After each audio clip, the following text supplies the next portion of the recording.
না, আমি একটু মুম্বাই যাচ্ছি, কারণ আপনারা জানেন মুকেশের ছেলের বিয়ে, এবং আমাকে বারবার আমন্ত্রণ জানিয়েছেন ওরা, যেহেতু বিশ্ব বাংলায় বারবার মুকেশজি আসেন বাংলার ডাকে আমন্ত্রণে, তাই সবাই যাচ্ছে। বাট আমি হয়তো যেতে পারতাম না, কিন্তু এতবার করে আমন্ত্রণ জানিয়েছেন যে একেবারে ছেলে থেকে শুরু করে নেতাজি থেকে শুরু করে মুম্বাই মুকেশজি থেকে শুরু করে বারবার, সেই জন্যই আমি যাচ্ছি। আমি কালকে উদ্ধব ঠাকরের সাথে একটা অ্যাপয়েন্টমেন্ট করেছি, রাজনৈতিক কথা হবে, কারণ অনেকদিন দেখা হয়নি ইলেকশনের পর, এবং শারদজির বাড়িতেও যাব। শারদ পরের সাথেও আমি একটা অ্যাপয়েন্টমেন্ট করেছি, একটা 4টে আছে, একটা 5টা আছে। অখিলেশও কালকে গিয়ে পৌঁছবে, ওর সাথেও দেখা হলে হয়ে যেতে পারে, এখনো ঠিক হয়নি কখন কখন পৌঁছবে না পৌঁছবে। আমি কালকে তারপরে বিয়েতে অ্যাটেন্ড করে আমি পরশুদিন ফিরে চলে আসবো।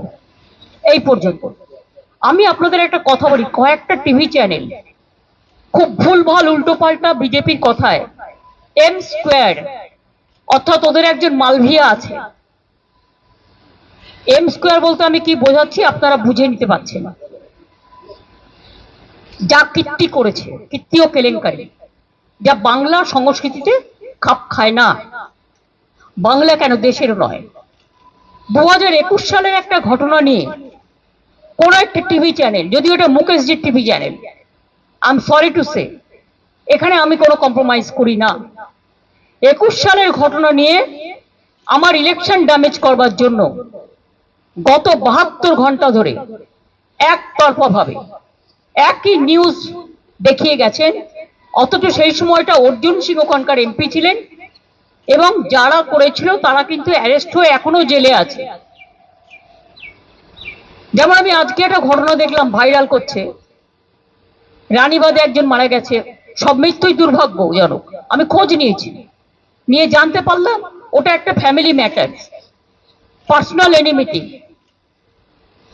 সেটাকেও ইট ইজ নাথিং পলিটিক্যাল। তাও পুলিশ যে অ্যাকশন নেয়, পুলিশ অ্যাকশন নেবে, এটা পুলিশের ডিউটি। গত পরশুদিন একটা, দেখুন এতগুলো ইলেকশন হয়ে গেল, এতগুলো বুথ, মাত্র একটা বুথের একটা ইনসিডেন্ট নিয়ে এবিপি আনন্দ সারাক্ষণ কাল 24 ঘন্টা ধরে দেখিয়ে গেছে, আর কোনো খবর নেই। একটাই খবর, তৃণমূল দেখলেই জব্বর খবর। আর যে মানুষগুলো শান্তিপূর্ণভাবে ভোট দিল, একটা মানুষ ভুল করতে পারে, হাজারটা নয়, সেটাও মানুষ নয়। আমি বলবো যদি কেউ করে থাকে তার বিরুদ্ধে অ্যাকশন হবে। 29 জন অ্যারেস্ট হয়েছে, চোখ নেই কান নেই, দেখতে পায় না।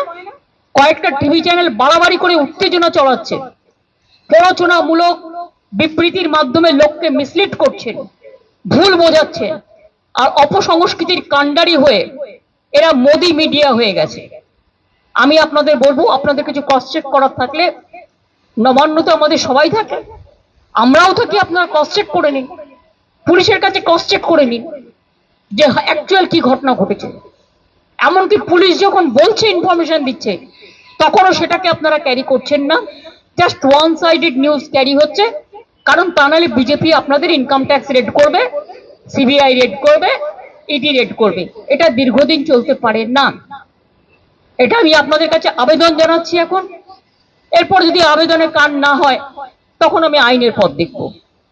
সরি, এটা আমায় বলতে হবে, আমি বাধ্য হলাম, তার কারণ ইলেকশনটাকে সামনে রেখে নিউজ 18-এর এই প্ল্যানটা ছিল, এবং ইলেকশনটাকে ড্যামেজ করার জন্য এবিপি আনন্দের প্ল্যানটা ছিল। আর কতগুলো টিভি চ্যানেল আছে যাদের নাম আমি করতে চাই না, নাম করলে কষ্ট লাগে, তাদের পাবলিসিটি হয়। আই এম সরি, আমি তাদের বলতে চাই না। থ্যাংক ইউ, ভালো থাকবেন সকলে, আমার টাইম হয়ে গেছে তাই আমি যাচ্ছি। সকলে সুস্থ থাকবেন, ভালো থাকবেন। আমি চাই উল্টোরথ এবং মহরম সবকিছু শান্তিপূর্ণভাবে হোক, যাতে কোনো অসুবিধে না হয়। এটা সব। আজকে আমি আর কোশ্চেনের উত্তর দিতে পারছি না, because I am late now.